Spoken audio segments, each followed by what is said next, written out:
अध्याय 14 गुणत्रय विभाग योग। पिछले अध्याय में श्री कृष्ण ने भौतिक शरीर और आत्मा के बीच के अंतर को विस्तार से समझाया था। इस अध्याय में वे अपनी भौतिक ऊर्जा की प्रकृति के बारे में बताते हैं, जो शरीर और उसके तत्वों का स्रोत है। इस प्रकार यह मन और पदार्थ दोनों का मूल है। भौतिक प्रकृति 3 गुणों से बनी है: सत्व अच्छाई, रजस जुनून और तम अज्ञान। चूंकि शरीर, मन और बुद्धि प्रकृति में भौतिक है, इसलिए उनमें भी ये 3 गुण होते हैं और इन गुणों का संयोजन व्यक्ति के चरित्र का आधार बनता है। शांति, नैतिकता, कल्याण, शांति आदि सत्वगुणी लोगों के गुण हैं। जो लोग जुनून से प्रेरित होते हैं, उनकी इच्छाएं और महत्वाकांक्षाएं अनंत होती हैं। वे उन्हें संतुष्ट करने और सांसारिक उन्नति के लिए काम करने का प्रयास करते हैं। हालांकि जो लोग अज्ञानता के गुण में होते हैं, वे आलस्य, अत्यधिक नींद, भ्रम, नशा और अन्य बुराइयों से ग्रस्त होते हैं। एक आध्यात्मिक साधक को भौतिक प्रकृति की इन तीनों अत्यंत शक्तिशाली शक्तियों से निपटना पड़ता है। एक बार जब आत्मा इन तीनों गुणों से ऊपर उठने में सक्षम हो जाती है, तो उसे प्रकाश प्राप्त होता है। इन गुणों के चंगुल से मुक्त होने के लिए श्री कृष्ण अर्जुन को एक सरल उपाय बताते हैं, जो है अपना मन भगवान में लगाना।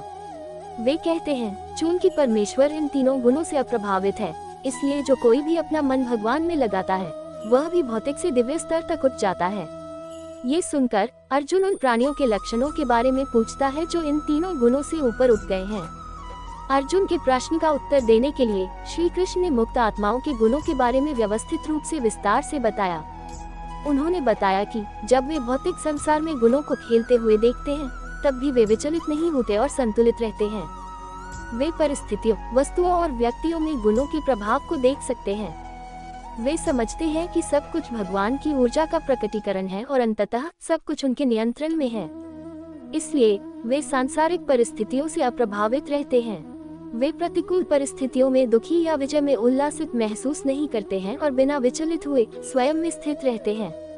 अंत में श्री कृष्ण दोहराते हैं कि भक्ति की शक्ति में ये क्षमता है कि वह हमें गुणों या भौतिक प्रकृति के 3 गुणों के प्रभाव पर विजय पाने में मदद कर सकती है।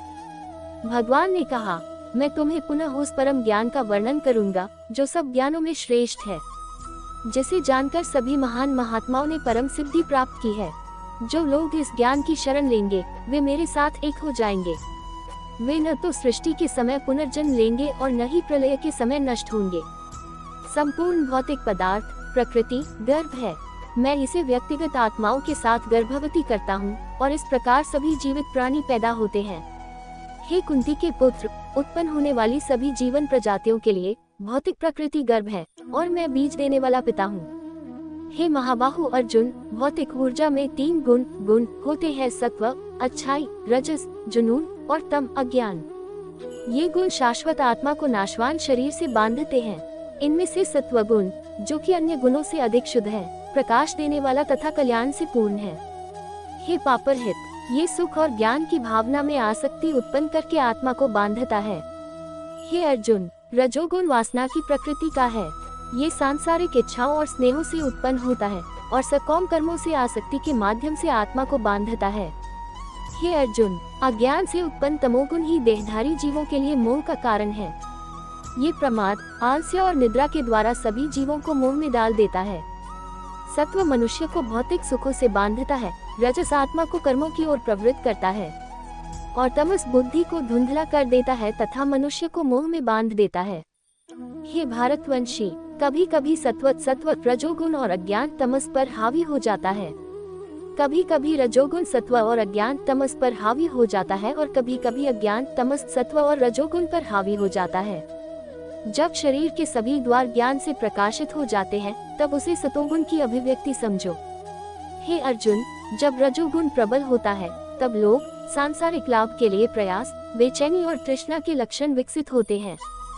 हे अर्जुन, अज्ञान, जड़ता, प्रमाद और मोह ये तमोगुण के प्रमुख लक्षण हैं। जो लोग सत्वगुण की प्रधानता के साथ मरते हैं, वे विद्वानों के शुद्ध धामों, जो रजस और तम से मुक्त होते हैं, को प्राप्त होते हैं।